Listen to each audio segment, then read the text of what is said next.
Good Thursday morning. I'm your humble host, Stephen McCollum. You're watching the main event. And you know him as 17-year NFL veteran, 3-time Super Bowl champion for your Dallas Cowboys. Dale Hellestrace here, everybody. Good morning, Stephen. Are the mics on? Yeah, I was going to have a clever thing for you, but I was checking with my computer to make sure everything's up and running. Is this thing on? Well, mine's on. I can hear myself. Let's see here real quick. Let's see what comes up here. But appreciate everybody's patience this morning. We're a little bit late. We're good to go, Dale. We're up and running. Short story is, I know you guys don't care, but an update was put through. We had to reconnect to our streaming site that puts us out there. Not Robot TV, but the external one. So we got that all fixed. And boom, here we are, Dale. Here we are. We got a crack staff working back there. Yeah, they're sweating these last couple of days. Just sweating away. You calm, cool, collected. As opposed to what? To yelling and screaming, ranting and raving. Well, the difference is today, this was an unexpected thing that happened, which happens occasionally. Okay. Yesterday, the express directive was put out there. You make sure this works right. Okay. And he goes, it'll work right. So you're saying that just me being here is not worthy of getting worked up if we don't go on at the right Yeah, time. like, but if Sheehan has some trouble. Yeah, that's what I care about. Yeah. I just care about Sheehan. I think you really didn't care until Lou gets here. Yeah, that's what I mean. First hour down, probably better show, to be honest with you. Till Lou gets here. Lou's coming in at 9 o'clock, of course. No UFC this week. We'll talk a little bit about last week because, man, did he nail that main event. And then, of course, some football talk with him and Dale today. Dale's joining us. He's tired of that other place and doing the hit over there in those slums. Yeah. Where he's tired of helping their ratings out. And so he's going to be here for a little bit today. So you'll have to compare this Thursday's ratings versus last Thursday's ratings. Through the roof. Through the roof. I got to get my microphones, my speakers off here. Any update on Senior Brady? Senior Brady, is that a surgery? I hope that was yesterday. He texted me, said he felt pretty good. He said he thought he got a call from Jerry Jones. I said, those must be some good drugs that they've been feeding you. For those of you who don't know, John Holmberg has a sidekick named Brady Bogan. Yep. And had a kidney removed yesterday. Completely removed. Yeah, taken out. And surgery supposedly went well, and we'll see from here on out. Yeah, I mean, is the recovery time just a week? I mean, obviously longer than that, but I mean, till he can come back to work? I guess they're planning on being back on Monday. It's a kind of an interesting setup they have over there. John gets sick, show goes off the air. I ate at the Native last night, Dale. The one over there by Dobson High School. I thought you Again, didn't like that. We had limited time, so we went there. And I was also like, I can go with some wings, get something spicy in me. I'm convinced I have a stomach tumor. It's a whole thing, folks. I'm kind of a hypochondriac. So I was like, maybe if I get some like spicy wings in me, maybe that'll help me feel better. Maybe that'll take care of that tumor that I got in my stomach right now. Don't joke about that stuff. I know. That's what Autumn says, too. That's what I always say about COVID. I said, you know what? I don't really believe in it, but I ain't going to make fun of it because as soon as I do, something's going to hit the old man here. Autumn's like, quit saying that. Yeah. No, it just, remember when I had that, what was that? Not a canker sore. the gallbladder, not the gallbladder, the thingy. You get the thingy. Guys get them. You have to pass them. No, you have to pass them and all that Kidney stuff. stone? Kidney stone, thank you. Holy cow. Jeez. Remember when I got that? I'm starting to like get that type of pain again a little bit. Just slightly. So I'm all super paranoid about it. I think my back just hurts. But I'm a little bit of a hypochondriac. I'm not, you guys will learn that about me. Yeah, but what's so interesting about that is like Brooke and I couldn't be more different when it comes to health and things like that as far as reacting to things. Yeah. And my daughters have obviously got to see both sides of it. And I underreact to everything. Yeah. and she overreacts to everything. It's partly a joke because obviously I know I don't have a stomach cancer. But like when COVID was a thing, like I'd cough and I'd be like, oh my god, I gotta get to the doctor. I have to fight those thoughts. But yeah, no, I'm kind of a hypochondriac when it comes to that stuff. But yeah, I mean, I think I just slept wrong like a couple days ago, and now I'm like, oh my gosh, here it comes. Emergency surgery's coming my way. Wow. No, but in all seriousness, yeah, so we went to the Native. Man, his picture's all over that place now. Because they're doing, if you buy, he's got a Homburg meal, I guess. Really? Some wings and a glass of Stella for a certain price. And some of that money goes to the Humane Society. Okay. But yeah, it's right there. It might have been there last time. I don't remember seeing it. But yeah, and I was all like, really? He does love Really, himself some dogs. Yeah, well, that's a good cause. I'm not making fun of that. Yeah. It's just you see his face right there when you sit down now. I mean, that's unappetizing. Seriously. It's half He is, hidden. and the one thing is you can make fun of him for being so damn ugly with a big schnoz, and he knows it. He said, I know. It's like you can't hurt his feelings. No, that's the thing. You take the armor off of people and everything, right? So yeah, so we saw him. We saw him on the picture last night. So how were the wings? That place is all right. Okay. It's gotten better over the years. When they first opened, it was one of the worst Natives I've ever been to. Really? Okay. But we've been there twice over the last 2-3 months. My parents still live in that area, so we're there all the time. But we've had some time to kill and everything. So just hit it up again. I thought it would be quick. We walked in, there was like 7 people in there, and it took a little longer than it should have. Just saying. Have you ever had the perfect experience? Not in those types of places. It's something's too expensive. No, I'm so easy going. I mean, we were fine. We had time. We left and picked up my daughter and plenty of time and all that stuff. So it wasn't a big deal. Okay. It's just when you're sitting down and they go, it's going to be a few minutes, and you're like, were they crowded? no. You look around and you're like, we're one of 8 people in here, man. What do you mean it's going to be a while? That's where I laugh at stuff, is when they do. They're setting the expectation of, hey, I'm the only guy he was the only guy in the dining room. You had a big table of older ladies in there and stuff like that. So I was like, all right, I get it. But it just, that stuff cracks me up when they sit down. They're going to be like, just so you know, I might be a little slow today. And and you're just like, there's 6 people in here, man. 8 people in here. What are you talking about? Settle down, Tiger. Now, what'd your daughter eat there? Makes you laugh. She didn't go with. She wasn't there. She had another thing. We dropped her off. So at. just you? Me and Autumn went yesterday. Autumn tagged along yesterday. Autumn doesn't eat wings, does she? No, she got she gets the flatbread pizza. Okay. I don't know. She might eat wings. I don't know. Who bought? Okay. You want to hear this story? That means you didn't buy. Yeah, but you want to hear the story? Not really. It was $15. Dude. Yeah. I buy the expensive dinners. She buys the $15 dinners. Hold on. You got wings and she got flatbread pizza and it's $15? $15. We both got water because it was hot. I'm trying to cut out soda again. I know that sounds funny since I have a couple sodas here right now, but that's to keep me awake today. But I'm trying to cut out soda a lot of times. So we both had water. But the wings are normally $12.99 I got the boneless wings because I didn't want to get my fingers all dirty yesterday. Gets on your fingernails. Like 3 days later, you're all. Wow. Now, what I want to know. But they were half off. They were half off Wednesday, okay. Boneless. So literally $15 is what the total was yesterday. Okay, so did she happen to listen to yesterday's show or no? She did, and she laughed. She laughed and laughed and laughed and laughed. Kind of a scary laugh, Dale. I'm not going to lie to you, but she laughed. What was it? I'm going to kill you. She laughed and laughed and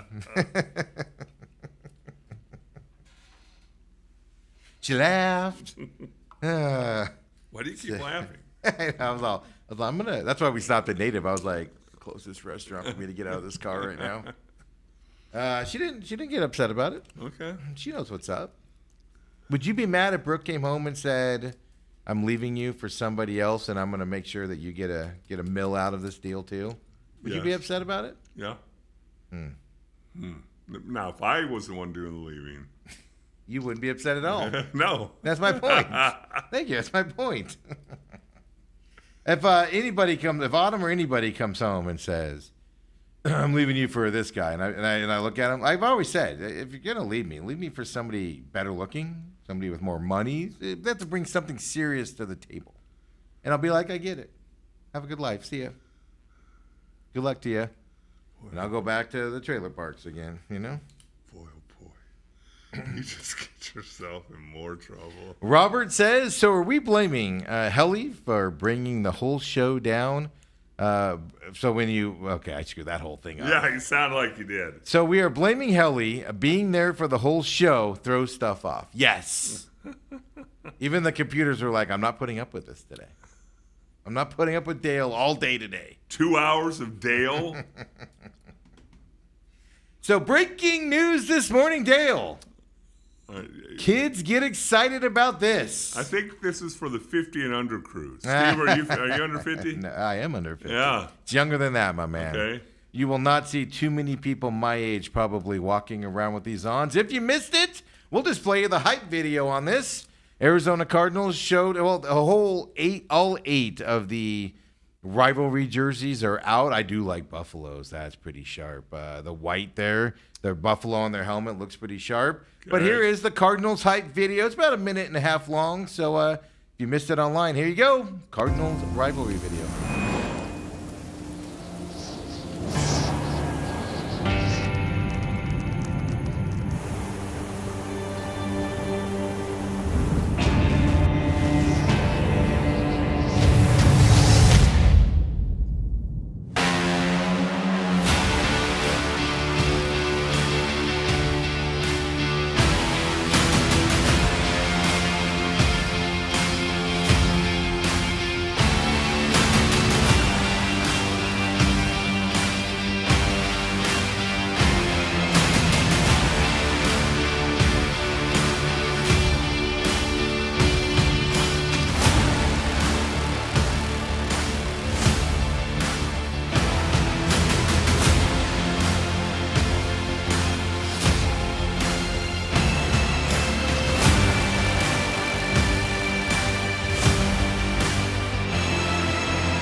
Asymmetrical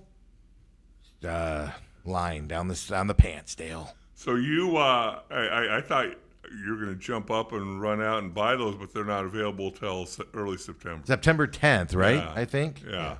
So you have to wait, Steve.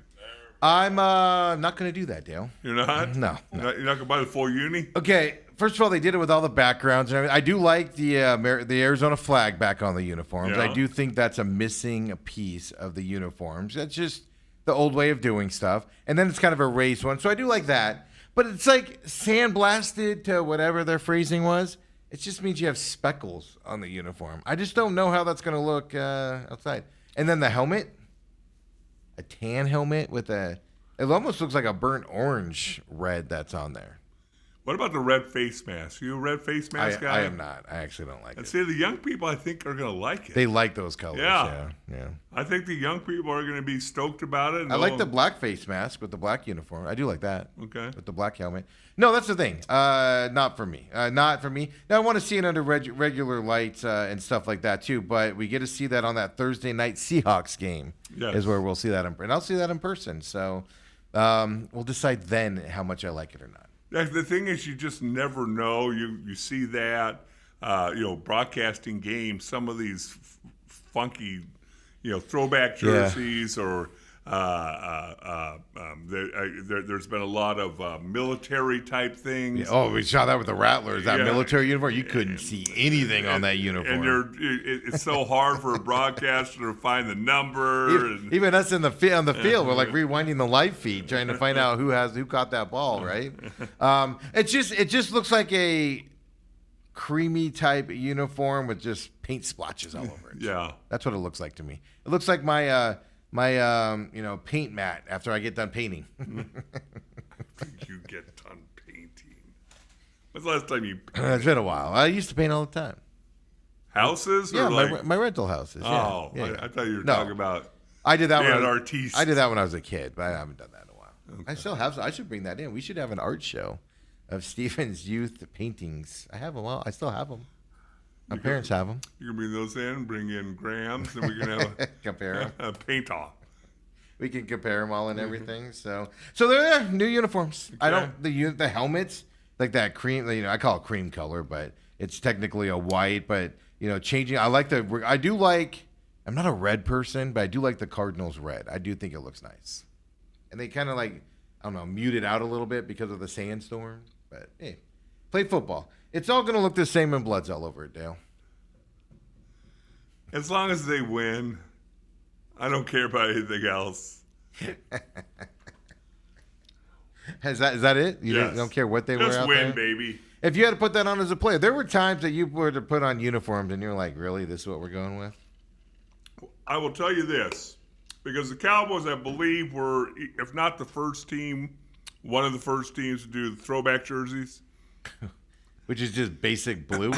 And or alternate jerseys. Yeah.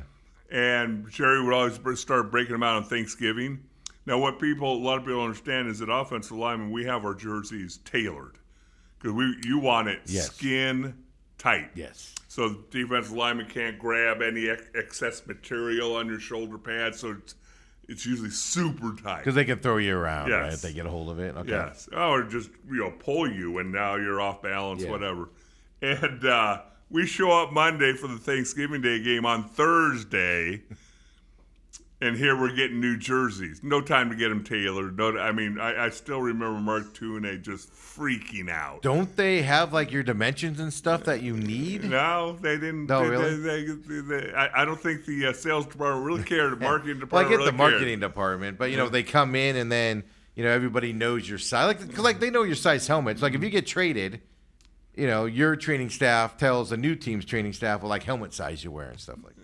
I believe that to be true. But just so you understand, here's what happens with an offensive lineman. The equipment guys, everywhere I was at, on Saturdays, games on Sunday, on Saturday, they put carpet tape on your shoulder pads so that your jersey sticks to it. It's already skin tight. That's why you can see every roll and pulley and whatever. Especially when they sweat. Yeah. Yes. And all that is done because of a move for defensive lineman is to reach behind you, try and grab your jersey, and if he can get a hold of that and yank you, you're in trouble. Mm-hmm. And so you do everything you can. Then we used to spray a little silicone on there. Yeah, I was gonna say, what illegal substance did you guys use? And then that was outlawed. Oh, they weren't getting enough sacks. Well, it's like the receivers. They used to use that stickum spray, right, on their hands. Yeah. They couldn't touch anything else because if they did, they would stick to them and stuff. But after that first year, I think enough linemen went to Jerry and said, "Hey, you need to get these jerseys tailored and ready to go for us. The rest of the guys don't care." Yeah, But Michael Irvin's jersey was pretty loose on him, if I remember correctly, Yeah. for a lot of years. Yeah.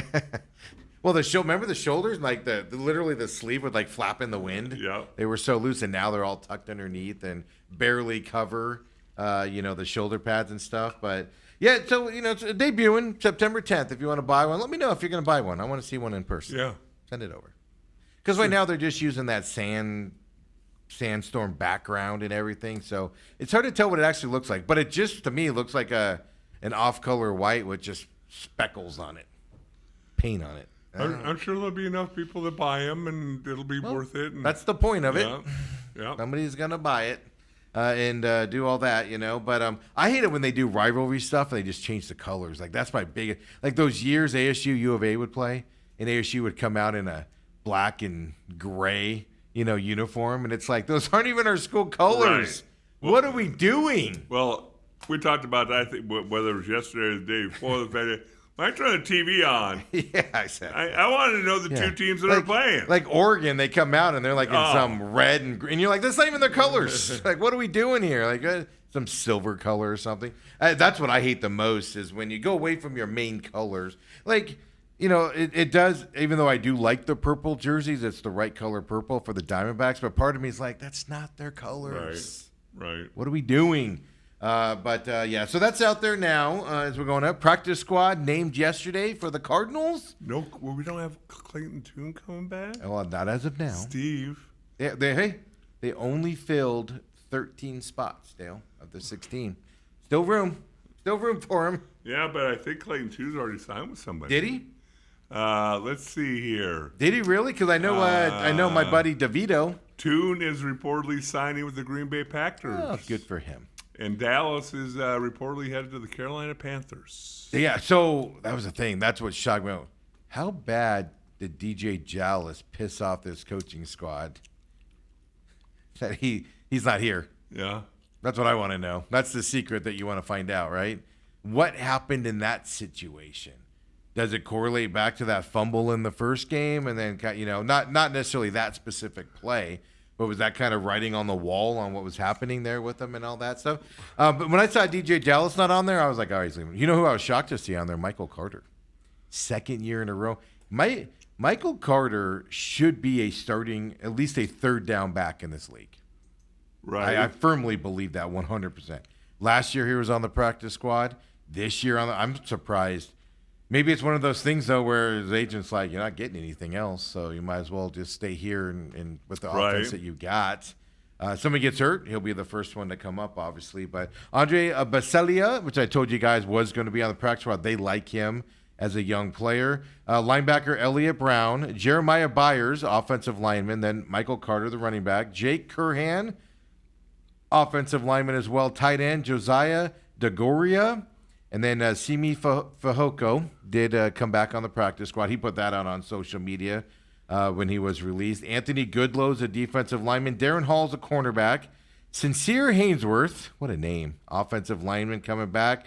Nick Leverett, offensive lineman. Tahan Palmer and Elijah Simmons, defensive line on the practice squad.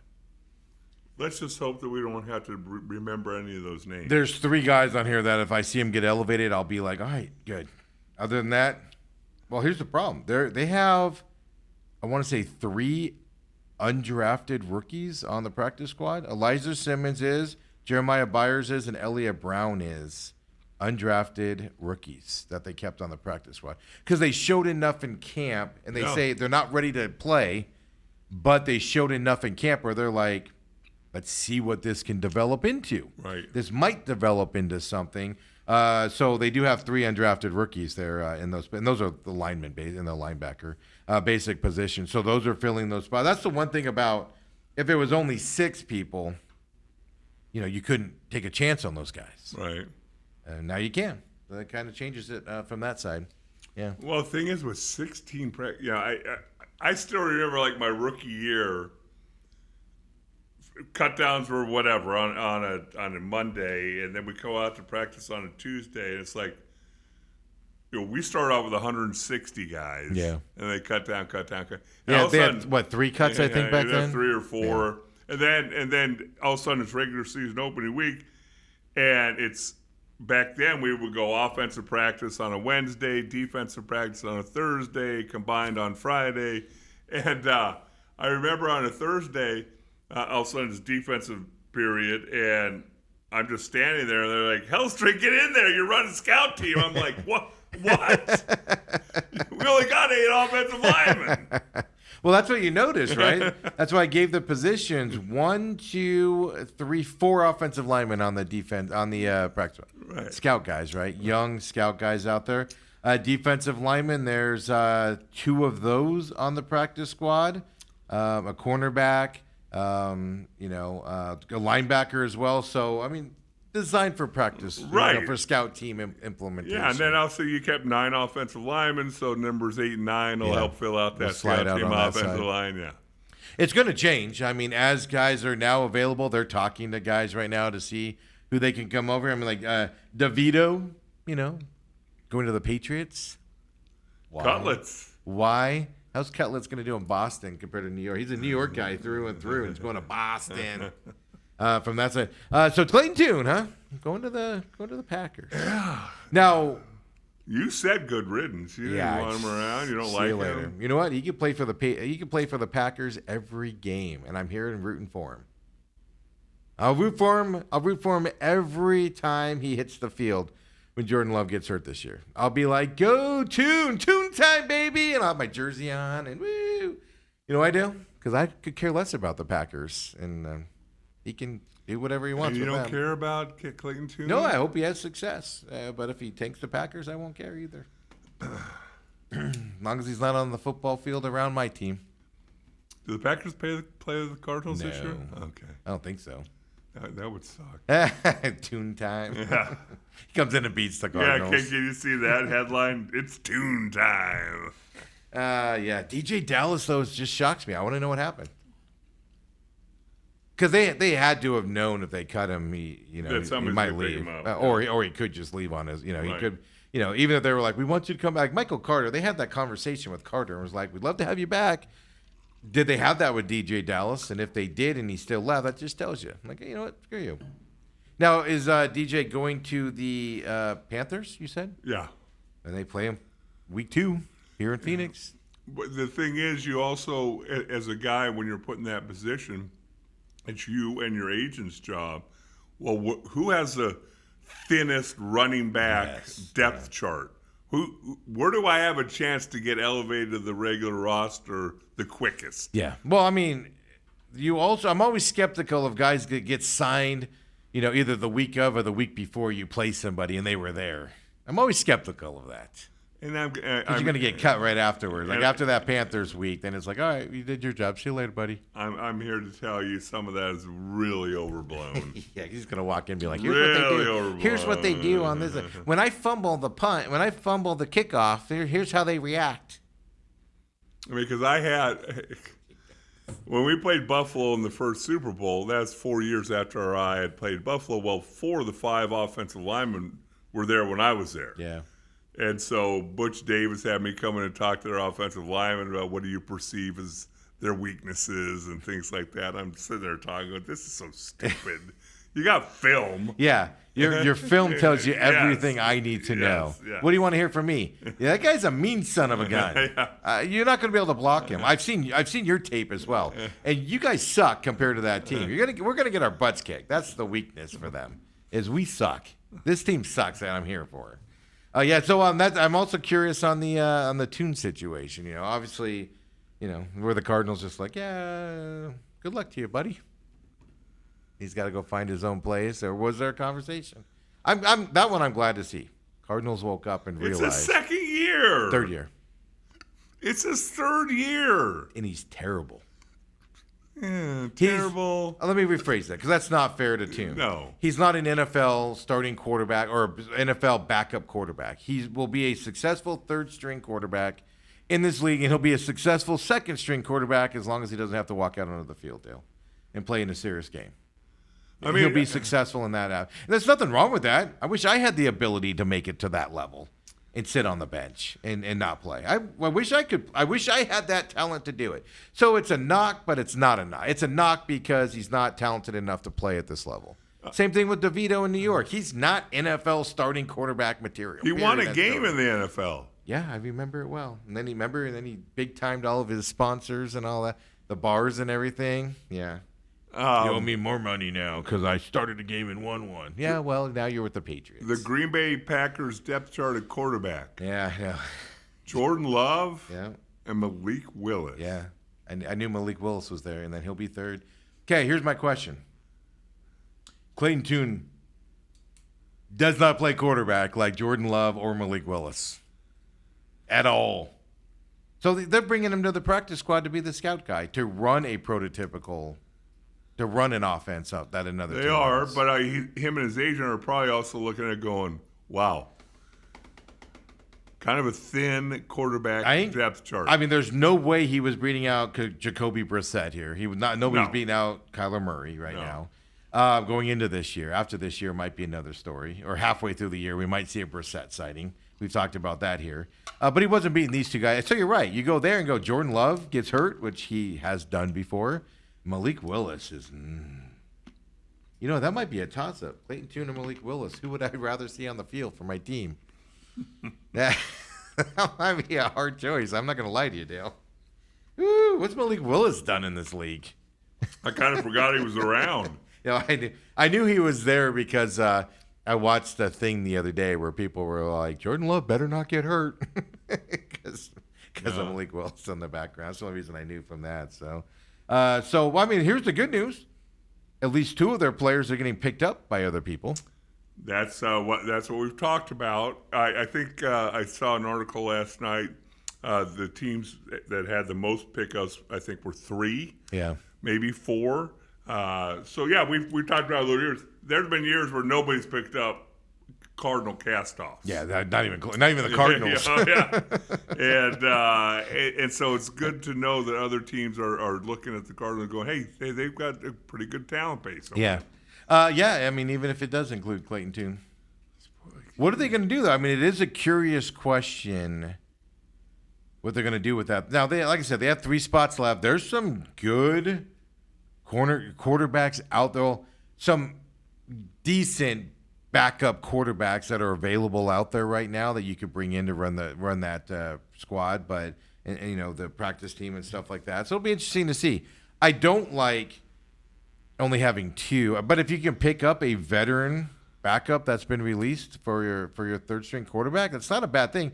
I'm one of those guys, and I've said it with Clayton Tune. It's not his fault. And then before Clayton Tune, there was another guy, start with an S or something, Reverenson or whatever.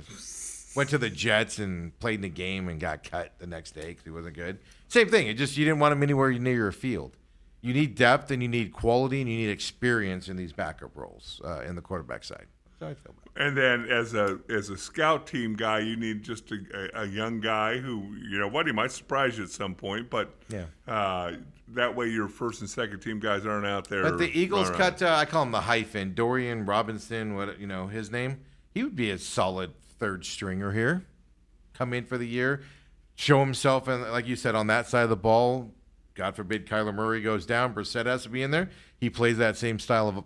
He plays football like they do, so he's going to be a good, solid backup. Has some experience in the league a little bit, so that would work out. I'd be on board with that.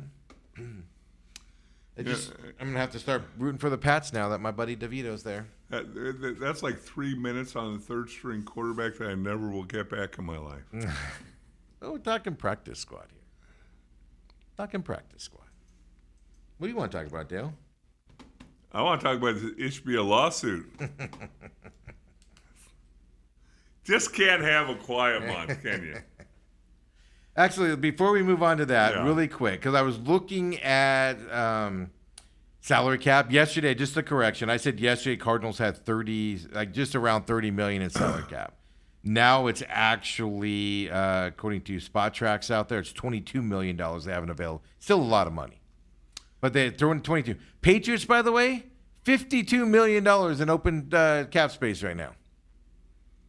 I think they're shooting for maybe next year. Yeah, they're stretching it out a year, right? Detroit, this is a shocker with all the talent they have on that team, $34 million for them. San Francisco, $29 million.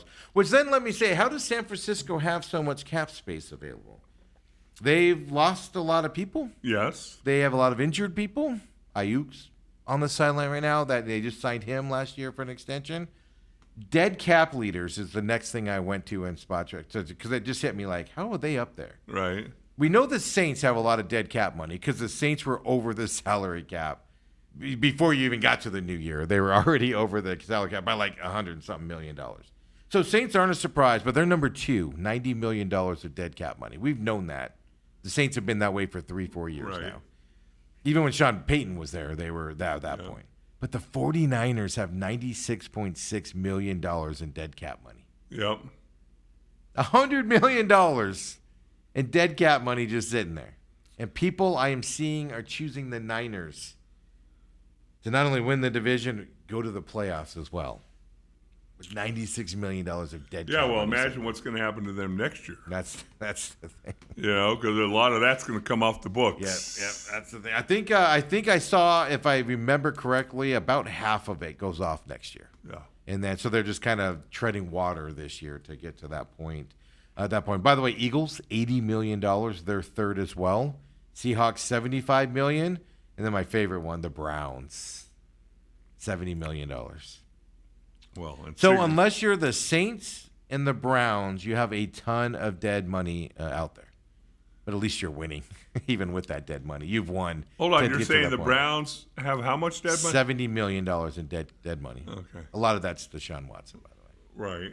But my point here is Niners, Eagles, and Seahawks can at least say they're competitive and can win at a minimum level for it to have that dead cap. They took chances to win. What do the Saints and the Browns have to say for it? A lot of bad decisions. Bears only have $5 million in dead cap money. Bears have handled their money well by not giving it to people, apparently. Yeah, well, that or, again, we'll see how they do this year. You and Mike.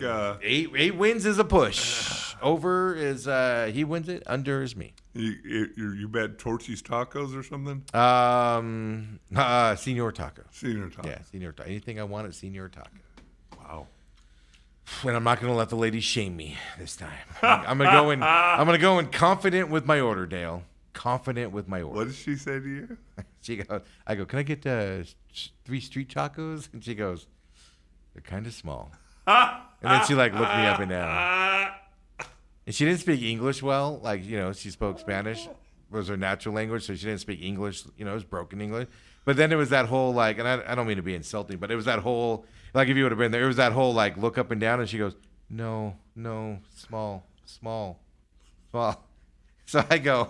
And you knew she wasn't talking to Yeah, you about and being I- small. And I go, what are you trying to tell me? They're not going to fill me up or something? She goes, no. So I go, what about the soft tacos? That's how it went down. She didn't say es muy gordo. It was the most polite. Look, Tubby, you need more. You need more than some street tacos. It was the most polite version of that I've ever seen. Un poquito. You're so funny. Nice, beautiful. They must own it. I'm assuming they're franchised. They must have owned it and stuff. They were really nice people. Took care of us. Food was fast, great, good. Recommend them up there. Tatum, just north of SE. I have no idea what the cross streets are. Was it Greenway? It's just before Greenway in that little shopping mall. That's next to Smoothie King. Oh, if you okay. wanna So do it'd that. be just north of Vacoma, south of Greenway. Not Shaneco. We're not talking Shaneco here. Yeah. So you take the left out and you go up there, and it's right there for you. I think. Yeah. So Matt Ishbia sued Wow. officially now. Now this isn't a leftover lawsuit from before. No. So he's being sued. So this is a little different. Here's the good news, Dale. It's not about malfeasance. It's not about abusing your employees. It's not about any of that stuff. It's the thing I got out of this, I knew a lot of the minority owners. They had an option to buy in with Ishbia buying the team. They had an option to continue being part ownership Right. of the side. I didn't realize all of them, except for these two, said no Yes. and backed out. I didn't realize all. I knew Larry Fitzgerald did with his group. I know they all bowed out of it. But these two are the only two that stuck behind. So they're suing for a books and records suit is what they call it there. They want access to the numbers and the financial of the organization is what they want. Because Matt Ishbia is keeping that very close at hand as well. So it's two companies, Kisco, WC Sports 2, and Kent Circle Investments. Been longtime partners with the Suns and stakes with the Suns as well from that side. So they chose not to sell their stakes when Ishbia bought it. Here's the interesting thing. The lawsuit, because I saw a copy of the lawsuit, it's just a lot of black lines to it, a lot of redacted stuff, right? But they're looking for internal documents because they want to determine whether Ishbia breached contractual agreements with the partners. So if you remember, Ishbia bought the Suns at 57% stake, between the Suns and the Mercury. So he's the majority guy there as well $4 billion valuation. So that's what people go, he bought that team for $4 billion. He didn't. He bought 57% of $4 billion and stuff like that as well. So, and we're talking minority partners. Some of those big companies that are part of the Sun stayed, the big conglomerates that sponsor him. It's just those lower, I'm going to call them lower tier investors all sold out at that point. So these guys are dissatisfied with Ishbia's management of the team. So they started having negotiations to sell their stake of the team to Matt Ishbia. It's not a shocker here. They probably wanted a high valuation, and Matt Ishbia was like, no, I'm only going to offer you this. So that's where the kind of a deal is as well. So the suit does call out the lack of details about our Mercury practice facility was funded. Like, how was that funded? Like, we just assumed Matt Ishbia cut a check. But was that funded through the team, which would do what?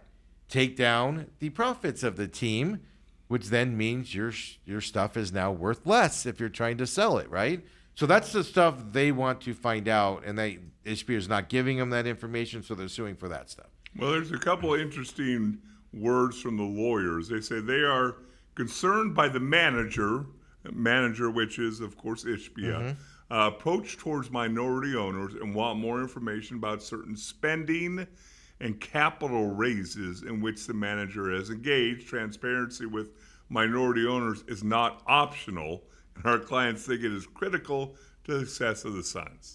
Yeah, if you're a minority owner of any company, you have access to the books. Yeah. Well, it's like if you're a member of a country club. Yeah. All of a sudden they put on a capital campaign. I mean, your bill in April is $1,200, and all of a sudden in May it's $1,500. 50,000. Yeah, it's all of a sudden $10,000. You're like, whoa! I didn't get a say in this. Yeah, why's the reason? Where's the mismanagement is and stuff like that. Here's the other side. They've demanded that Ishbia buy their interest for $825 million, which would make the valuation of the Suns at $6 billion for the team. So there's a little difference there. Yeah, so that's what I mean. So, but it's definitely, he's on the team for 3 years? It's worth more than $4 billion that he bought it for, right? At Probably that point? 5. So you settle at 5. It hasn't gone backwards. Like, it's not now $3 billion. Well, I mean, they suck. And they're going to suck for another couple years. Got the arena, all those investments in the arena, the practice facility, the Mercury's improved, the Mercury practice facility. There's been a lot of improvements here is what I'm getting at, right? So it didn't go backwards as well. So, so if that is true, $6 billion valuation, that would be a 60% increase compared to the $4 billion valuation when Ishbia bought it, by the way. Who thought the Mercury would be making the playoffs before the Suns? But boom. Especially with trading all the good players, well, the well-known good players. The well-known last players. year, yeah. Good riddance. If you know what I mean. Good riddance. My girl's out for the rest of the season with a knee injury. Oh, poor thing. But so that's what's going on with the Ishbia. So I kind of joke around a little bit that, that Suns owners just like those lawsuits. It's just their lawyer bills. Their lawyers have to just be like moving their, getting all excited. But this one's a business situation where, they're just hiding stuff and things like that. He's not putting goats in offices or telling people to pull down their pants and all of that stuff. So that's the update on the Ishbia side. And college football games tonight, Dale. NFL a week from today. Well, here's what we'll do. Cowboys start their Super Bowl roll. I'm sorry, I try not to laugh. Cowboys.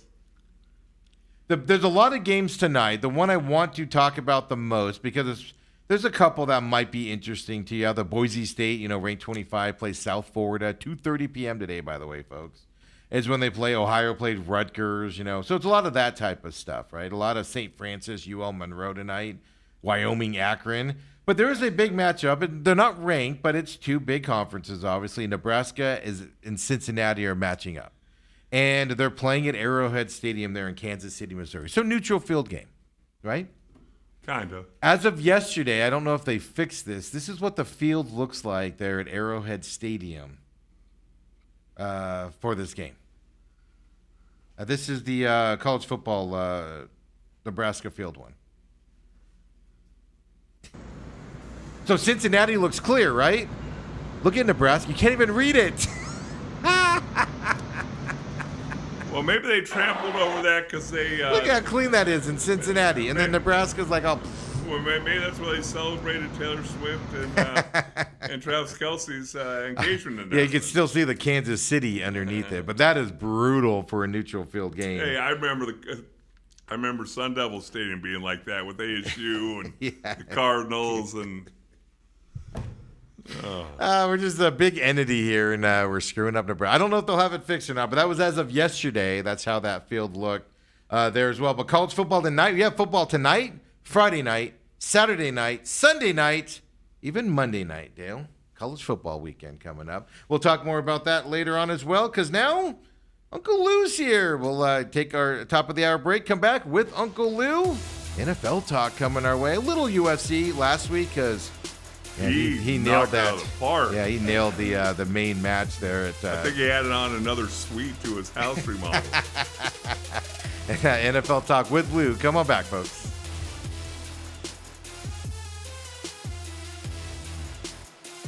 Oh, you're good, Lou. Look at you. Look at Lou there. We're back here, main events. We were scrambling there to get everything situated, and boom, right back again. Like that, Lou. I'm happy to be here. I miss my red brick background. I know. wore the dark blue so I would. I almost texted not you yesterday to glow. say wear whatever you want. So we were playing with the setup here for 3 people, and we're working on some other stuff, and we didn't get it done in time. We need lighting. I'm just going to point out that the background for 2 bald guys pretty bright is back probably not the best thing. It's Maybe not. overexposed. Yeah. But here's what I will say. I'll sit back in the back office if we can have Dale here and we can start talking about NFL together, because let's face it, guys, we're a week away from NFL. You guys were talking college football for the whole weekend. Yep. And remember, you don't have to bet every game, but it's going to be cool.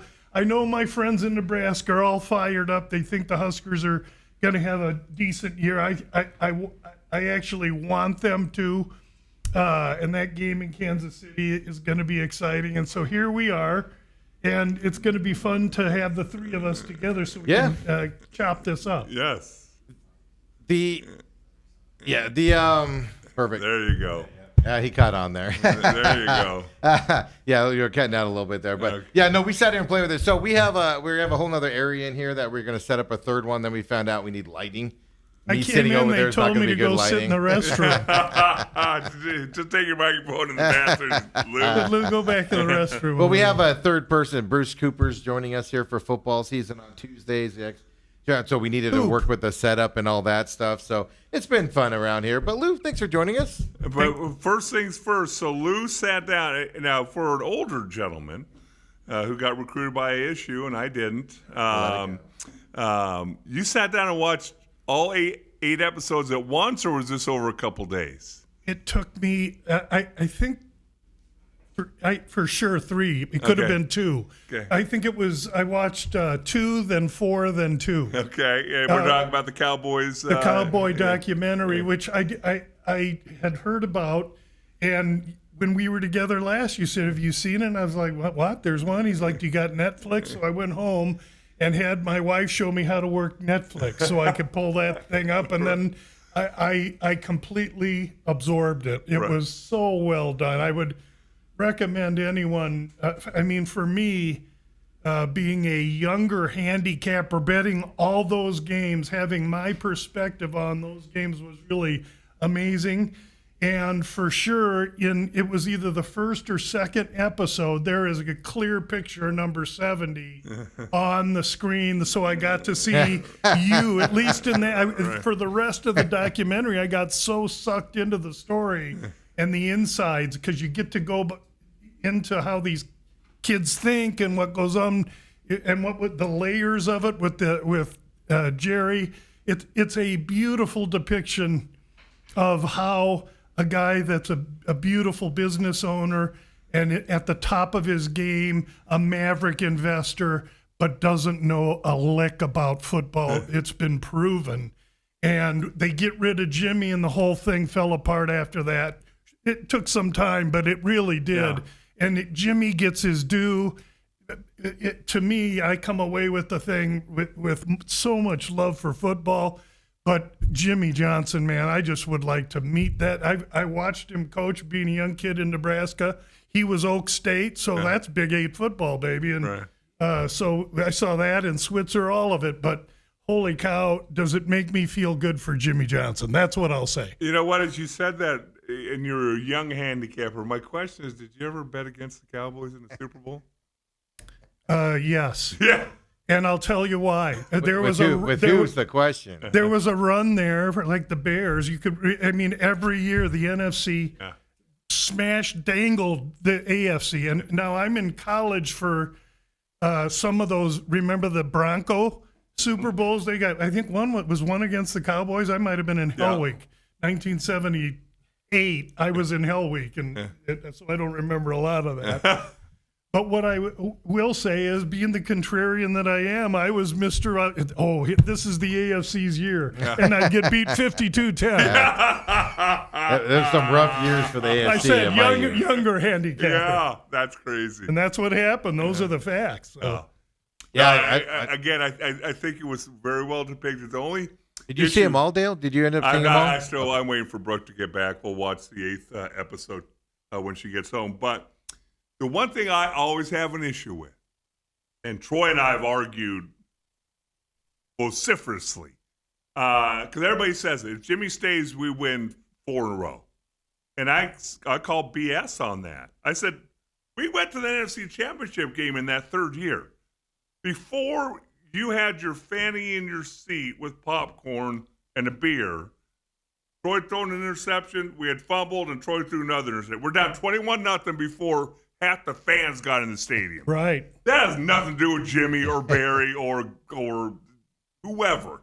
Down 21-0. Now, we made it a game. I think you talk to most people who play for the Cowboys, and do you know there's only like about 12 or 13 guys who got all 3 Super Bowl rings? That's an amazing stat to me. That's how much changeover there is year by year by year. All 3, meaning up until Barry. Yeah, yes. No, through Barry. I mean, so through Barry, yes, yeah, because after Jimmy left, between that time and Barry, that's when all that attrition occurred. Is that correct? Well, free agency came into being and things like that in '92. So between '92 and '96, only 13 guys played in all 3 Super Bowls. And so if you ask those guys, the game that we're most proud of is that NFC Championship game that we lost, because it'd been very easy to ducktail and just say, hey, it's not our day. We've had a good run. We're tired. We're beat up. But we fought back, had a chance at the end. Made it a game. Yeah, man, made it a game against a really, really good football team. What was that, 27-23? No, it was like 48-41. Oh, yeah, that's that game. Yeah. Because we gave him 21 points with 6 minutes left in the first quarter. Right. So anyway, right. A lot of good stuff. I'm just happy they didn't get any married guy in trouble, because if they show too many club scenes, there might be some guys who are walking in the periphery and in the background. So now I know where to. Okay, very good. That'll help. And then because the one comment, because my wife started watching it because I was so absorbed in it. She's like, well, I was never aware that Michael Irvin had that much trouble. I mean, listen, Michael Irvin is clearly a team dude, and he and Jimmy got a love affair clearly, and that's great. That's what players have with their coach, et cetera. But boy, to see that, especially, I got to tip my hat to Jerry Jones for being such a maverick businessman to make everything he touches turn to gold. He changed the NFL. I just heard, hey, the NFL's got this new elite alliance with ABC brand. Yeah. Well, Jared did that because he broke all those rules, making the Pepsi deal or whatever it was. So Jerry Jones has to be respected on every possible level, but as a football owner, unfortunately. I mean, I think that facts prove that out. So real quick about Michael Irvin. Number one, I played 17 years, 4 years college, 4 years high school, and I told Mike, I always call I'm you Steven, Mike. by the way, folks. He reminds me of Michael Irvin, the physical fitness. And, Oh, yeah, right. I mean, to Handsome. this day, me and Michael stand next to each other, and people get us confused. Yes. And I've told him many times, I said, Michael Irvin's the hardest working teammate I've ever been around. Probably the biggest team guy I've ever been around. And I'll tell you one quick inside story. So every Tuesday, you go and work out, and I'd always bring my daughters. So 98, 99, they're like 8 and 5, something like that. And they love because there's Coke machines, Gatorade machines. You just push the button and the thing comes out. They don't have to pay you don't for have to it. put money in. That's right. And That's they'd always right. get gum and wristbands from the equipment guy and all that. Well, I had to go to the bathroom, so they're sitting by my locker. And you knew on Tuesdays, you always looked in the locker room, make sure there's nobody in there before you either come in without your shirt on or whatever. This is Tuesday. Yeah, it's on a because that's not a Tuesday. full Off day, day. It's right? an off day. Right. And I go to the bathroom. I come back, and as I come through the curtains, my two daughters, Michael Irvin's sitting in his locker, and he's preaching to them. I love you girls. I love your dad. If you're ever in trouble, you call Uncle Michael. To this day, they still call him Uncle Michael. Oh, man, how good And is I that? walk up behind him, and I go, Michael, you keep going down the path you're going, they'll have to call you from the jail cell next to you. Oh, that's awesome. But that's what team does, man. That's it. And when you leave that, there's to me, there's nothing in life. And I never played on Sunday, but when you leave that huddle, there's nothing in life, no high that can match it. I don't think. And if you win a Super Bowl a few times, let alone 3, I mean, welcome to Schlubsville with the rest of us maggots now. And I'll tell you one more story, and then Steve, you take it wherever you want to go. Got it. This is story time. Take it. The other thing, because Steve's heard some of this stuff. In my mind, Deion Sanders was the single reason that the Cowboys started to crumble. And because what happened was Jerry called 10 of us into his office, said, we can get Deion. And here's the scouting report on him. Great teammate, hard worker, good locker room guy. Talent's unquestioned. Obviously, the cover ability is unquestioned. Best probably ever. But all the other stuff is what we were concerned about. What's he going to do to the locker room? Oh, check. Well, he gets to Dallas. Now, we practice in full pads on Wednesday and Thursday. Troy, Michael, and Emmett are 3 hardest working dudes. Practice in pads, lift 2 times a week. You do all this stuff. You just do it. Well, Deion comes in. Deion doesn't practice in pads. Deion doesn't lift weights. Deion doesn't go to the coach to say this. He goes to Jerry. And all of a sudden, you got Emmett, who was the NFL MVP 2 years before that, going, why is he not in pads, but I'm in pads? Then young defensive basketball, well, he's not lifting. Why am I lifting? And just slowly the cracks. Oh, I hate to hear. I'm a huge Deion fan, but if that's real, I need to hear that, and that makes me feel disappointed because I think the team, that Cowboy team were those Cowboy teams because of what you just said. Troy, Emmett, and Irvin were there early. They were the last ones to leave, and then the 13 of you guys. That's your core. That's how you showed all these other kids how to be professional, really. Right. And if you know this, you emulate, you follow the best players on your team. So Troy, Michael, Emmett are out there working extra. They're busting their humps. Well, guess what? If I'm the 52nd guy on the roster, I better be working harder than them. And so on. So anyway, Steve, you can take wherever you want to go. My big question here is which Super Bowl did you bet against the Cowboys on? You remember? All 3 of them. Yeah. I remember that Steelers one because that was here. All 3 of them. No, and I remember that Steelers one. The Steelers were hyped up pretty big going into that game. I remember being down on Mill Avenue watching. I'm certain I was on the Steelers because at that age, I still had some fandom in me. Yeah. Being a young Italian kid, Franco Harris was after Sayers and Bobby Bell. Franco Harris kind of was my guy, and so it surely would have been the Steelers against the Cowboys, and I think the Cowboys beat me there. 27-17 was the There it final is, there, so, yeah. and Pittsburgh getting 4 or 5, I want to say. So I want to The know. quarterback threw like 3 interceptions. I want to know if you took Buffalo in that first Super Bowl and if you just turned it off in the third quarter. no, let me tell you, the wide right. No. The That one was the where Giants. we won 52 to Oh, yours. 17. Yeah, 17. Yeah, I probably did have Buffalo. I'm probably going to say. I mean, Yeah, that 90, was, that was 90, the but 90 year for you the don't mind wide that right. one. Yeah. You know why? Because middle of the first quarter, you can turn your focus to drinking because your game's over. Right. The game is over and out. Yeah, I've had a lot of the wrong side in those lopsided Super Bowls in past history. I don't mind admitting that. That's why every year I'll tell you, really, my season stops at the championship games. Yeah. The Super Bowl becomes odd and Flip of coin the flip. coin, yeah. I'm having fun. I'm not. If I'm trying to make money in the Super Bowl, I've had a terrible year. I can tell you that. Which brings me to my next question for you here is when you have a 52-17 blowout in the Super Bowl, at what point did you guys start, I'm going to use the word celebrate a little bit, but at what point did your focus kind of, if you were off the sidelines, were you not as focused and stuff, Oh, I think being up going, huge? I think going into the fourth quarter, but our defense just kept on Yeah. having them So you had to turn keep the going out ball there, over, yeah, and it's yeah. like, Right. I was the happiest guy on the field when Leon Lett got that ball knocked out because I didn't have to go out and snap another ball for an extra point.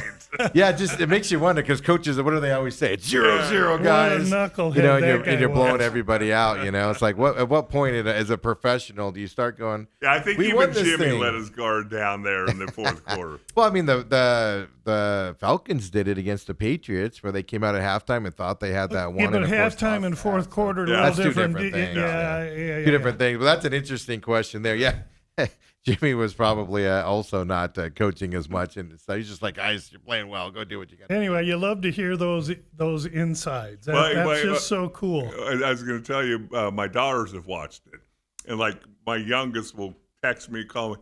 You mean he didn't feed you on the way home from a game? I'm furious at him. That's diabolical.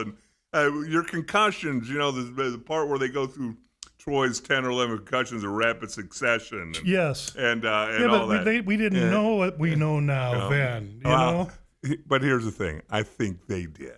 Oh, okay. I think sure. they did. But anyway, it's a story Well, for another time. yeah, I mean that's Well, the that's the why NFL litigate- knew about it. The litigation eventually Yeah. caught up Yeah. because we have what we have today because of all of that. Yep. But Troy, to this day, the guy is a stud. He's still calling games. So right now, he looks like he's weathered it well, and that's all you hope for every kid that's But had it. I talked with my great friend Bill Bates. I know you and Bader are Yeah. tight. Yes. I talked to his wife last night just to check in and see how Bill's doing, and because he can't communicate anymore. How is he? Not. She said it's Oh. getting worse and worse. Well, and God worse. bless him, Yeah. man. Yeah. So anyway, He gave it to the game, Yes, the he dude. did. That's what passion is, man. Yeah, he went some last year. Yeah. And everything. That's right. I remember Dale- you got to go see Dale those almost guys. How good is Killed that? himself falling down the stairs. I mean, how cool. I know when I see my pig friends, we were, Saturday football. And but how could it be for a bunch of 3-time Super Bowlers? That'd be so cool. I'd be so tickled for you. thank you. That's cool. Especially at that age, as you get Oh. older, the whole line. Oh, yeah. Well, I often They ask get Dale better this. as they get older. Yeah, they but do. that's the problem. Yeah, like I remember we were so much good. But the thing that it's got to be even more, and I talked to Dale about this a lot, is just now that the team hasn't won since you guys did it last. So it is 25, like the Patriots, if the Patriots just keep winning, like the first guys on those first couple Patriots team, they're not going to have that bragging rights because they won it, however many times afterwards. But when you haven't done it in 30 years since, you just got that little bit more swagger around you. You mean the For the former Cowboys. players? Yeah. But I think they traded in a heartbeat for the Cowboys to be good again. I mean, come on. No, we're not going to trade our Super Bowls for them to be No, good again. you after all this time, one or two Super Bowls isn't going to put a Cowboy team now anywhere near what those were. Oh, look at the hesitation. And it won't happen until Jerry moves out of the way, and that's not going. It's not going to change with Steven either. I don't know. I have hope in some of the stuff I heard from them. I'd like your take on that. Is Steven a continuation of Jerry, or do you think somewhere along the line they understand that they know business well, but they need a football guy in there? They almost rehire Parcells, maybe not Parcells, but Belichick or somebody of that nature to come in, and they can back off like they should. Could that ever happen? Before Dale said, I think the problem is with Steven is he's gonna be like the Yankees kids, Steinbrenner's kid. He's actually going to spend less and less. He's not going to do what his dad has done. Why would you say that? It's just credit cards come due. He knows what that's like, What's your take? And I don't think so. I think the Cowboys will probably become a better football organization when Steven takes control of the thing. But I do want to. That's my sense. As a guy who's non-emotional about most things, I want to get your take on this, Uncle Lou. And it might be a coincidence. It might be me. I don't want to, stir the drink and whatever. But I leave SMU, and they go. We were the winningest team in the country my 4 years there. Then they get the death penalty after I leave. Dallas didn't do anything. Troy, Michael were there until they made the trade for Hellestray. Hellestray shows up. And then with 3 Super Bowls. Voila. And then you cut Hellestray, and you haven't done anything since. And they pull a hamstring. Do you think it's coincidence, or do you think maybe Hellestray has something to do with it? Oh, absolutely. That's why this show is rankings are what they are. I mean, if we get rid of Hellestray, what are you and I going to do? I mean, Baltimore brought him in after they won a Super Bowl. They brought him in to make sure they get a second one and try to. I love in it. a row. So, but hey, listen, what we can't ignore are what the facts are, and those are the facts. Facts are the facts. Often I have to sit here and listen to that, Lou. It's so all much the fun. time with him. That's good, clean fun. Let's get into it because no UFC this week. It's another week here, and then we go to China. Unexpected for that.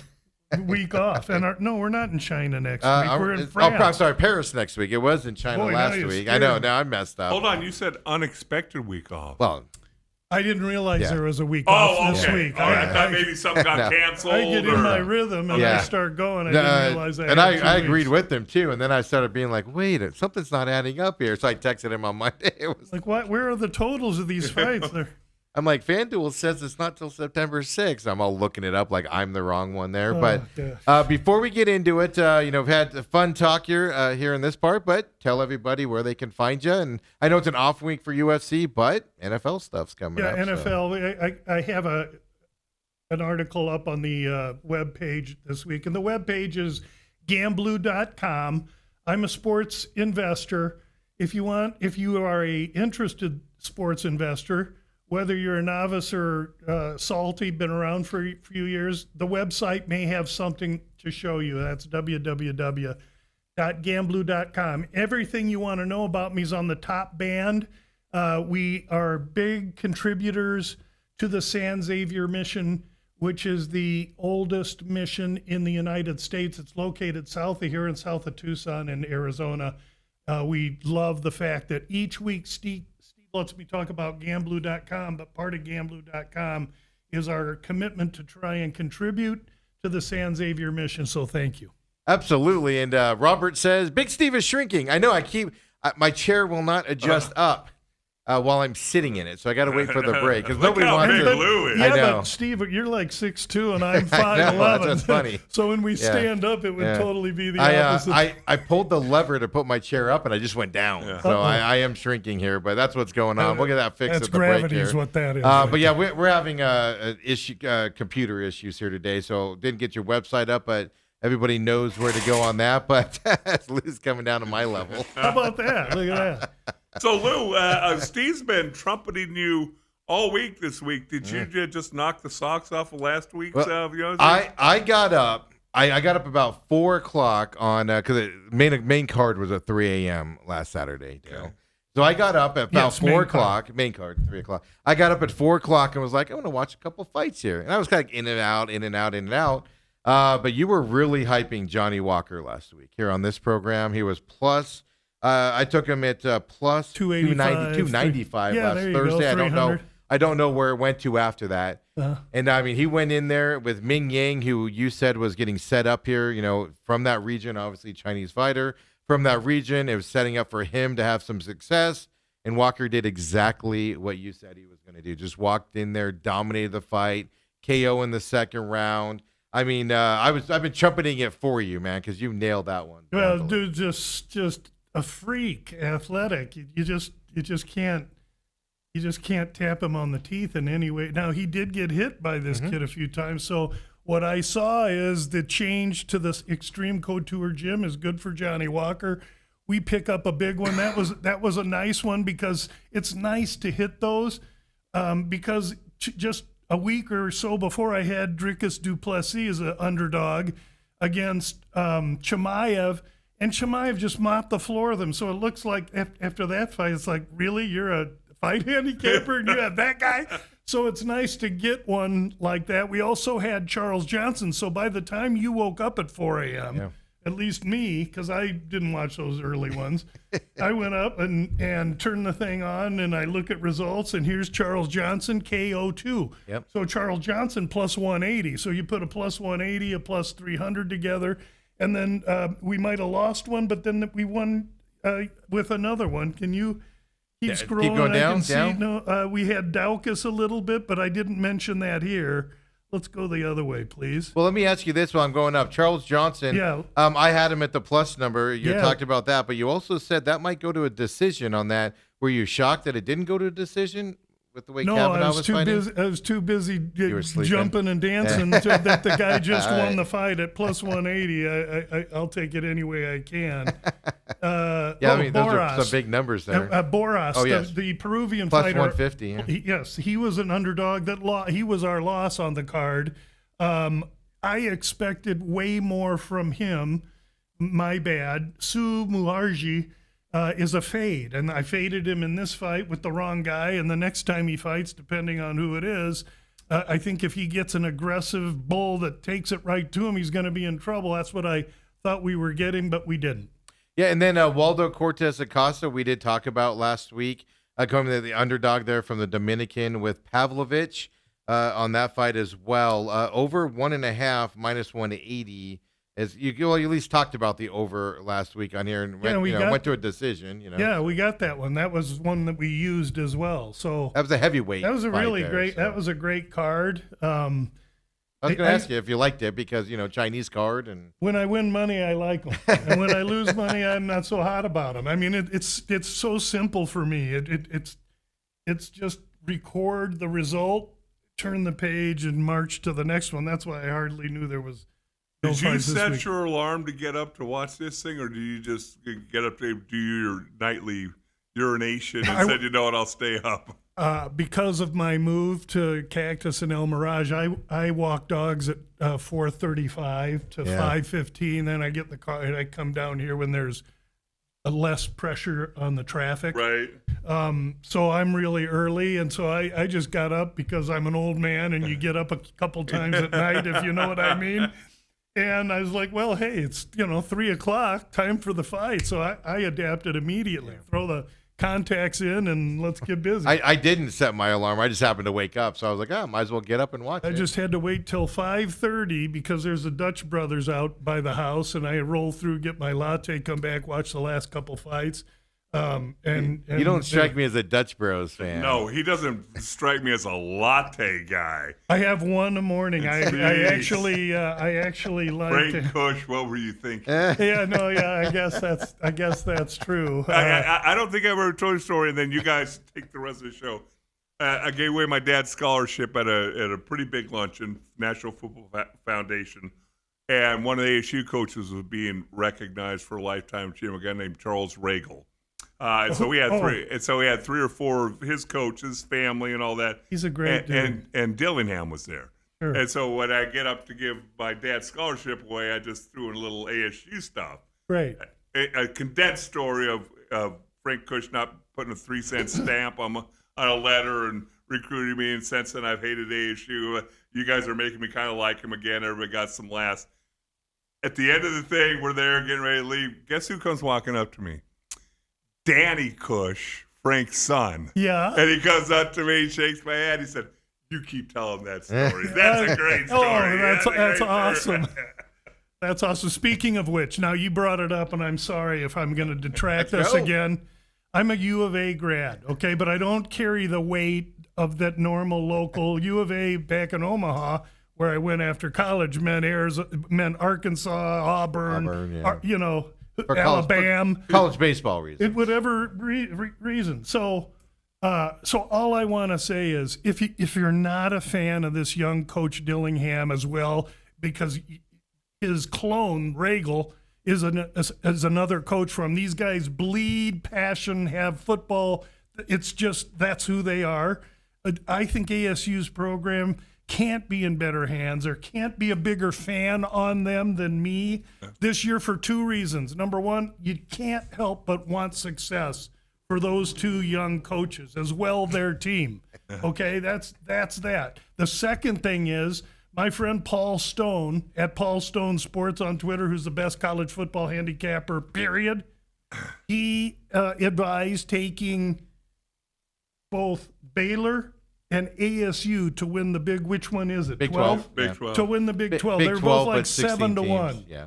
I think I announced that You here did. some You did. weeks ago. A few weeks ago, So yeah. I have them both at 6.5, 7-1 to win, and Kansas State just gets beat in their Mm-hmm. opener. So, so there isn't. I put my money where my mouth was, only because Stone recommended it. Whether he did or not, I can't tell you how much I'm pulling for this young man and his team. I really like the fact that somebody at ASU hired a maverick young up and comer instead of some name like Makovic, not to pick bones with another university here.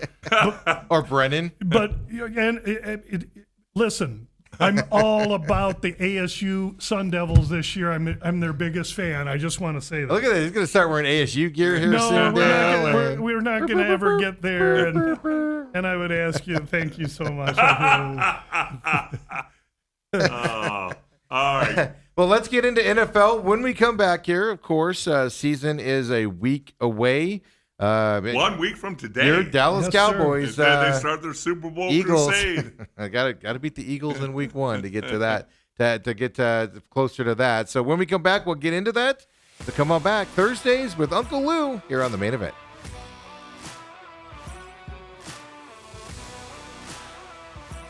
And we're back here. The Main Event with Uncle Lou. Look, I got bigger a little bit.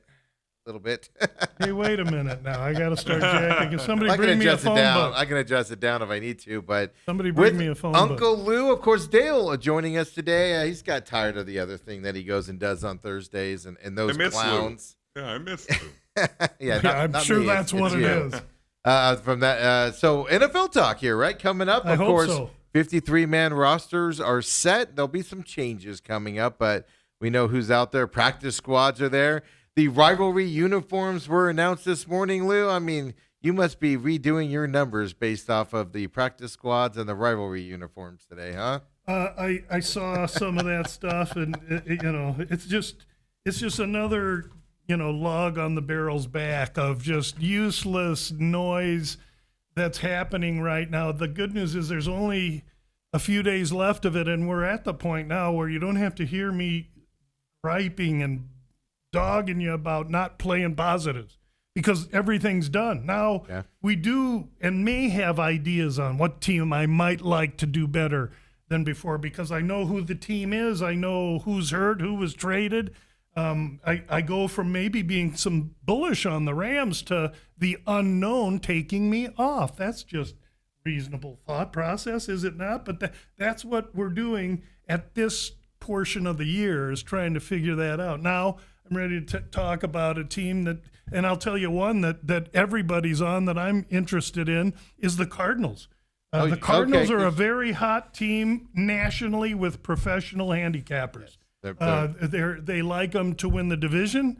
They like them over their games. They like our young coach for Coach of the Year. That's like an 18 or 20 to 1 proposition. You're talking from the gambling perspective. From a gambling perspective, yes, that's exactly right. So, well, I mean, before we get to the local team here and things like that, one team, like I said a couple weeks ago, The Dolphins were a team that I was looking at and kind of being like they could surprise this year. They've had a lot of injuries, so I kind of walked that back here on the show. And then their GM came out and said that they're going through a reset after years of spending. It's not sustainable to continue to spend. So basically, he's saying we're not spending for the next couple of years. We're going to save money. Jump off that Dolphins bandwagon that I was still semi on there, Lou. Yeah, that's interesting what's going on there. He says that you got a coach on the hot seat kind of that needs to perform, a team. Quarterback? Well, you got a quarterback with a history, but then the quarterback welcomes their star, Tyreek Hill, back with a threat. And so there's some moving parts over there.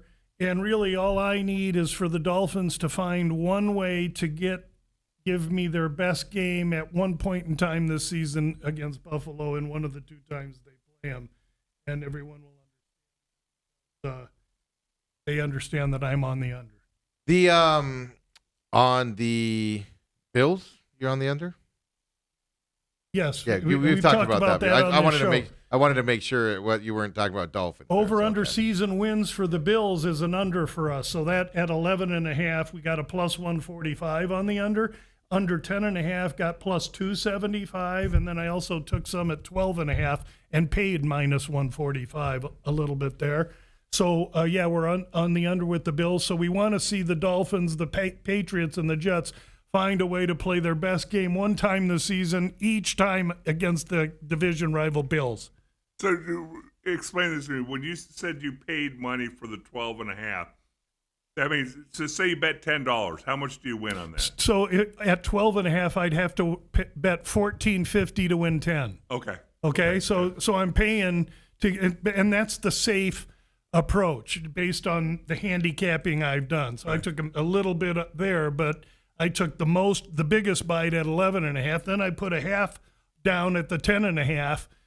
Because if something, and we don't ever want this to happen, but if something happens to Allen, that team implodes. Yes. And we don't, it doesn't matter what their injury luck and their turnover luck, all the positives they had last year going, basically make it very difficult to repeat those same kinds of numbers this year, and that has a lot to do. Now, could the Bills win the division like Kansas City did 2 years ago? Yep. Could they win the conference? Yep. Could they win the Super Bowl? Sure.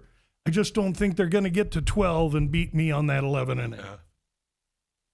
It's fascinating. The other thing, just really quick on the Dolphins to wrap that up, the GM said, yes, from a business standpoint, we're not going to spend the money we've spent before, but we still expect to have a playoff run this year.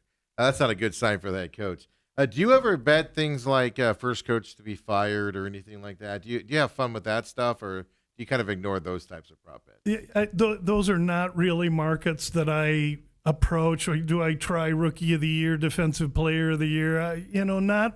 Not really. Now, that being said, this year in baseball, the first day Ohtani got back, I took him for MVP, and I'm sitting with a great price on the winner. He keeps pitching like he did last night. So, you're gonna be all right on that. So if there's an opportunity where I'm not too late, maybe I will, but those are not markets I'm looking at yet. I'm very, very conservative right now because, as you guys have heard me say, I've put in more time on the NFL than many, many people, most people. And I know nothing. I know that I know nothing. And because I'm so confident that I know nothing, I'm not willing to bet a lot on knowing nothing, right? I don't have really much advantage. What I will know is that when Sunday comes, I'm going to be on some red-haired, ugly NFL teams. For a month, I've been telling you I'm going to be on New Orleans, and the most overbet team week 1 is Arizona. Well, which is what I want to bring up to you because we now know who the Saints quarterback is going to be. Yeah, me. And he's Rattler. Correct me if I'm wrong, because Dale's isn't usually here. But you're not high on the Cardinals because the masses are high on the Cardinals. No, I'm not. I'm neither high nor low on the Cardinals. I'm stating a fact that a lot of guys are high on them. I don't have to make a decision right now because I know I don't know. Let's see what happens in a couple weeks. I'm not. There's no gun to my head for me. I'm not going to give you 32 predictions on 32 teams because I'm going to hit 3 or 4 of them really good, and I'm going to miss a lot. Right. So I'd rather not miss. I'd rather just give you the 2 or 3 thoughts I have and see how those roll early in the season. I do have one quick question for you. With the way the preseason's going now versus how it used to be, does that change your early season betting trends or things? Because it almost seems like September is preseason for more than half the teams. I couldn't agree more with that statement, and it reinforces that I know nothing. Yeah. Because a lot of these teams have not put packages in that they haven't run them live yet outside of practice. So now we're going to get 2 teams haven't seen each other, each one starting new stuff that they've only done in practice, not against another live team. That's why it's choppy those first couple weeks, and that's why the masses, as Socrates says, you want to be wrong, follow the masses. That's why I just try and find tsunami games where there's everybody on one side and nobody on the other, and I'm gonna bet that everybody's wrong. So I'm just looking at the line. I don't know what they opened at or anything like that, but just it's Cardinals have been favored 6.5. Going to this game next week against the Saints here. Now we know Spencer Rattler is going to be the starter of this game, and the number's still at that 6.5 level. So that hasn't been changed at all here. So, I know a lot of people are high on the Cardinals with the tickets and the money on the Vegas side there, but at least the line hasn't changed. Is it still too early for the lines to be adjusting? The public obviously probably isn't looking at it, and all the sharp guys probably already have bets in, or no? No. Week 1's really odd. And it's odd because usually the public, and for the most part, the public won't start betting this until the day of the game. It's Saturday or Sunday. That's next when we're week, going right? to see. But because it's the first game, and everybody's so pent up, they've gone to the extreme of betting the UFC because they gotta they're itchy. And all college summer football this long weekend, these shows on all the networks are you gotta bet. This is great value. That's great value, and all they're trying to do is drum up business for the books that are parched dry. They're drier than the haboob that flew through Phoenix the other day. That's how dry they are. So I've been preaching, don't get caught up in any of that. So to answer your question, we see little fluctuations, but that ain't that big a deal. And I finally got my line service up, so I'll be able to now talk about where lines opened, etc. So give me 1 second. Oh, yeah, no worries. Yeah, I just know last time I looked at that Cardinals Saint line was probably last Thursday. It was in that 6.5 range from that side. That's where it is now. Yeah, yes. that's where it is now too. So I was just curious, like Spencer Rattler. I mean, depending how you feel about him, I thought maybe we might have seen a line move one way or the other once they named it. But I also don't think a lot of people are putting money on the Saints. Well, No one is. That's what it is. Everyone's convinced that they're going to be dog meat. So let me just say that let's go to Circa. as Lou's looking at that, I don't think it matters who the quarterback is, whether it's Shuck or whether it's Spencer. Neither Hamilton one or of them are Pinnacle. a touchdown difference. Not like, hey, Tom Brady or Spencer Rattler. No, but I was thinking more of does the line move 7 for the Cardinals? 7.5 Oh, and yeah. that type Yes, of a I time. think I'm thinking more of a does. movement that way It's- than I am it Saints way. It opens 4.5. Okay, Okay, yeah, so now we've seen and so that's all kinds of action really. I will wait. It's 6.5 now for sure. I mean, I'd tell you I'll be stunned if it isn't 7.5 or 8 by the time the game goes. And so, really, your thought process now, if you're salty at 6.5, is you tease the Cardinals down to 0, just hoping they can win the game.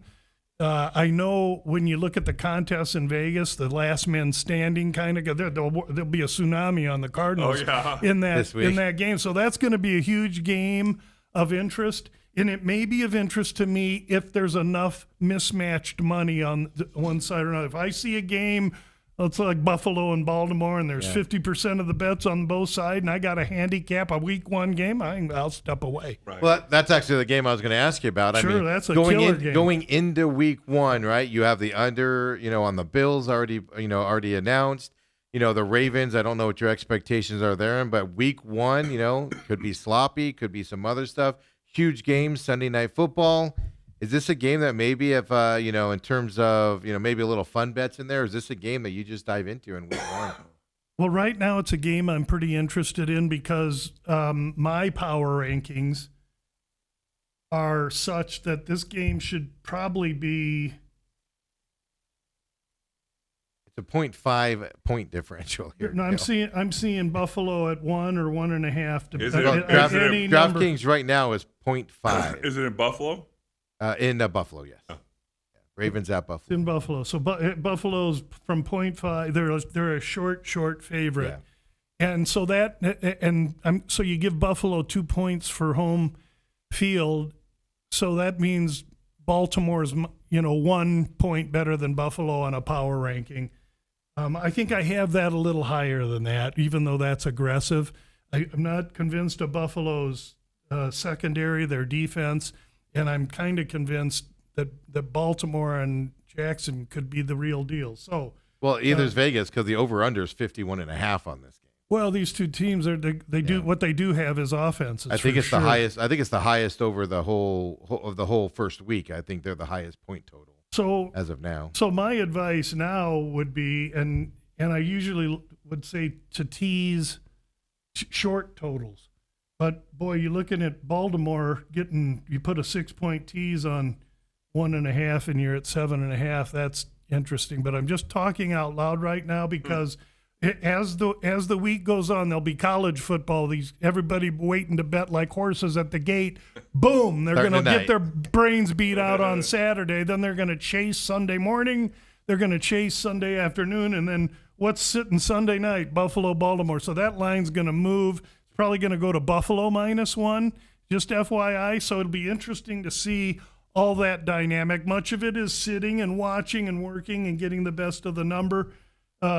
But it really, you guys by now have heard me say it long enough. I'm just going the opposite way of anything that I can determine is a large amount of people, sharps, squares, marbles, razors, I don't care what you call them on one side.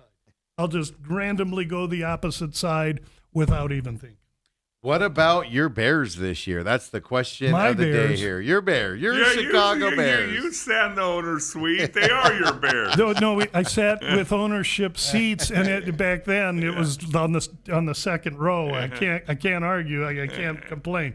And my dad's grew up a big Bear fan, and obviously going to their Super Bowls, I have them close to my heart. But Vikings Bears Monday night. Just so people know. So you want to talk about that game? I'm looking now, and I see the Vikes are 1.5 or 2. I think they should be the favorite. I don't believe. I think the transition in Chicago is positive. I think the new coach will take. I think the talent he brought in are all good signs. Will it happen immediately this first year and they go last to first? No way. No, I think it's gonna take. It's a process. Winning is, and I think the Bears could be improved, but they're the third in this division. And I think Minnesota has a brilliant young coach. He knows quarterbacks. He got rid of Darnold for a reason. I trust him. I'm not gonna throw stones at a guy in McCarthy that I don't know, but I know this coach and I trust him. He likes him. Okay, that's enough for me. I'm bullish on Minnesota this year. I think the defense is going to be unbelievable. Them and Houston, look out. I think Minnesota and McCarthy, if I was interested in maybe a comeback player of the year or something like that, McCarthy could be an interesting use. Is there some kind of prop that says, can you bet on what type of fingernail polish, what color that Caleb Williams is going to wear on Dale loves this on Monday night? Does Caleb Williams, the Bear quarterback? Yes. He wears fingernail polish. To me, I don't care if he comes out there in a ballerina suit. If he can play, he can play. And I don't know. Again, I take a lot of my thought on quarterbacks now because I can't assess them, I'll just admit.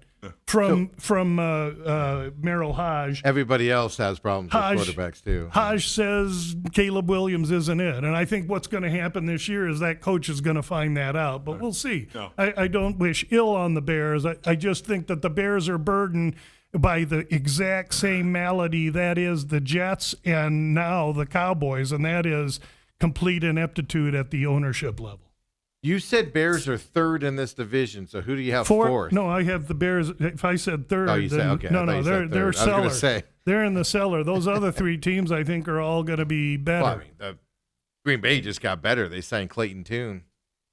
Oh, there it is. That's a key acquisition. Green Bay, I have some doubts about, but we'll see. Most of it hinges around quarterback and running game. We'll see how that goes.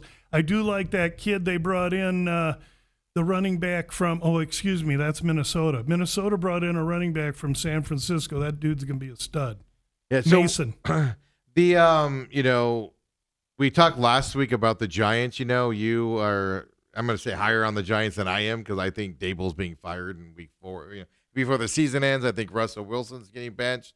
Now that we know Russell Wilson's starting that season, we know their situation. We know the Commanders, obviously. And the young guys didn't play a ton in preseason for the Commanders. When you look at these first games, you kind of look at that kind of a perspective. Yes, they had a lot of experience last year. Jaden Daniels did for the Commanders, right? Torrey McLaurin's situation solved. But do you look at it going into week 1 at all that maybe a surprise win there by the Giants? I'm going to call it a surprise win by the Giants over the Commanders can sneak out there. Is that something you watch going into this with the lack of playing time in preseason? Yes. And especially when I see 7.5 as the opener, and then boom, it went right to 6. And it's 2.5 now. No, Washington and Oh, I'm sorry. I meant week and the 2. Giants? I apologize. That was 6. week 2. I apologize. so it was open 7.5, went right to 6. Those are key numbers there. That's early money bullish on the Giants. I agree with all of that. I think the Giants are going to be a way better team than people think. I think the Giants and Dallas do this year, and I'm not a hater. I'm just trying to earn. I mean, next year I could love Dallas, and that's how it goes when you're in my business. And you start to listen to me week by week in the NFL. Like, I may love New Orleans in week 1. Week 2, I could bet the house against them. You don't know. There is no fandom. It's simply mercenary seeking profit. By you mean back and forth on the switching? You mean the Giants and the Cowboys are going to switch their spots? I believe so. Cowboys. So you're saying Cowboys 4th in that? I think the division? Cowboys are in for a very rough year based on offensive line, toughness of front 7 in their defense, past history, and lack of really any kind of running back room, what they say now. So Dak and Lamb and Pickens are all going to have to do it, and I think the offense could be good and throw up a lot of points, but I just don't know that they're going to win a lot of games. We'll see. Yeah, so it's interesting from that side. So, of course, we're a week away from NFL football out there. Lou, want to close out with anything else on your mind? Chiefs, Chargers, YouTube game, any previews on what you're thinking? I mean, like the Chargers are and Chiefs are in a hard division this year. Yeah, because there's Denver in there, and I really look for the Raiders are going this way, guys. So the Raiders, that's a really, really tough division, and I did make a bet in that division. I took both 2 teams. I took Denver and San Diego, Denver and the Chargers, at 3-1 to win the AFC West, which means that I've kind of put Oakland over here, and I need one of those 2 teams to beat Kansas City, and if I do, I win money at 3-1. You take one away, I'm basically 2-1, but I have the 2 other teams. Jim Harbaugh is just a slight notch below all the great coaches in history in my mind. He's that good, and I expect them to be very competitive. I look for Denver to be highly competitive. And now the marriage, I was skeptical on Kansas City a little bit coming in, but now that marriage thing is like 2 years ago when they first started dating. I really believe that kind of season-long distraction can end up being a burden. What are you talking about? Or it could be just the year of the Chiefs. You got a wedding coming. You got a Super Bowl coming. But one quick question: Chargers, they lose their all-league left tackle. Does that make you think any different? Oh no! 10 days after signing him. No, it's next man up. That's how they have to spin it. But does that hurt? No, without question. That dude was an anchor. But I think they can overcome it because I like their commitment to, I know the running game, and I think that quarterback all you ever hear Harbaugh do is gush over that quarterback. Harbaugh was a quarterback in the NFL. And so, I think that I can't see the Chargers doing anything but going up. And you got them and Denver going up. Something has to give. That's what's going to be fascinating about that division. And I joked around yesterday about Travis Kelce, leaving his team when cuts are going on and stuff to go get engaged and do all of his picture shoot and everything. But I just wonder how much of a distraction that is going to be, because everywhere the Chiefs are going to go, what are people going to ask about, Dale? Hey, how's Tay and Travis doing? How's the wedding? When's the wedding? You preparing for it? It's going to be the number one. I already got my invites in Tuscany. It's in mid-February. The NFL and the Chiefs organization will profit greatly from what comes to this.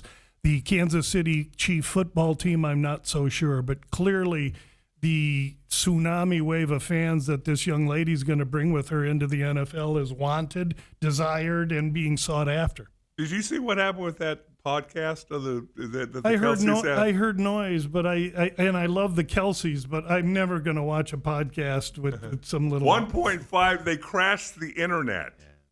Good for them. Yeah, and she knows her power. She's doing that with them and for them, and that's all. I'm tickled for the whole group of them. I told Dale it wasn't. You had football people watching that pod, but it was a lot of non-football people. What's that total for years married? I gave it 6 months. Oh, maybe a year. No, you said you'd marry her for 6 months. But you think she'd hang around you for 6 months? Well, just so I can get the separation payment that I'm due of $1 million. Hey, that's gonna be the quickest prenup ever. I said this yesterday, Lou. You keep yours, I keep mine. That's it. That's how it should. Yeah. I'm sure that's what it'll be. It is the quickest prenup in the history. Simple. A prenup. You didn't have to sign a prenup. I don't think. I didn't sign a prenup. I didn't have mine. Anybody sign a prenup with me, start out in the hole. So next week you're traveling, right? But we're going to try to get you on. I was going to just say I'll put him on the spot on the air. Can I do a remote Friday instead? Yeah, you want to do that? We'll then I have we can do it the normal time. Yeah. We move it one day back on Friday, and we can talk about the football game that was the night before. Thursday night, the Cowboys and Eagles on that night. If you're not about that Cowboy, you're going to have a different feeling about after they run the Eagles out of the building. Wouldn't that be interesting? I can tell you the sharp side. The Cowboys were 7.5. There's some sharps jumped it. It's now under. You can maybe find a 7, really? And if you can, and you want the Cowboys, you should take it now because I think it'll go down. Yeah, right now it's at 7 on DraftKings. So really, a move to Cowboys. Well, you're going to get public on Cowboys the closer we get to the game too. Really? The Cowboys are a monster, man. They're a monster. Yeah, on that side, I get it. So next week we'll do Friday. 9 o'clock. That'd be awesome. Let's do it. So perfect. Get into that season. And Chiefs Chargers will be that night on YouTube. And then, of course, we got a Friday. Of course, the deals. Yeah. So isn't that game in Germany? I got to get 18 different subscriptions now to all these bogus TV things that I don't know anything about. The YouTube game is going to be free. So you'll just log into YouTube and it'll come up. Beautiful. So they're not putting that behind the paywall for that I'll Friday night have to call game, Dale for advice on how to. Yeah. And I call my daughters. I'm gonna say Dale calls. That's what you got. That's what I do. I call my kids or my wife and say, show me. Just get it up. So next week, of course, we'll talk a lot of opening week there. Probably spend a little bit of time with you on that, and then we got the Paris UFC fights that we'll focus on and hit those big fights up as well. So next Friday for Uncle Lou, of course, Dale will be here next Friday as well. Not going to take time us on Friday. So. So it'll be 3 of us again. That's awesome. Absolutely. Lee and he'll be crying about his Cowboys. I'm not so sure. I don't know. Well, who? I might bring a Super Bowl trophy in next Friday if we beat the Eagles. Oh, baby.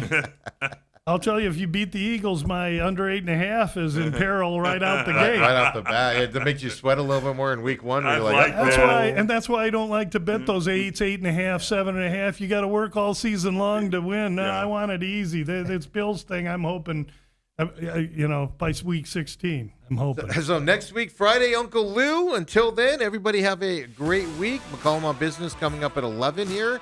And then, of course, we'll be back tomorrow at 8 o'clock. We'll talk tonight's football games. What happens? College football, baby. Starts at 2:30. Go Huskers. Our time. Today. Come on back, folks.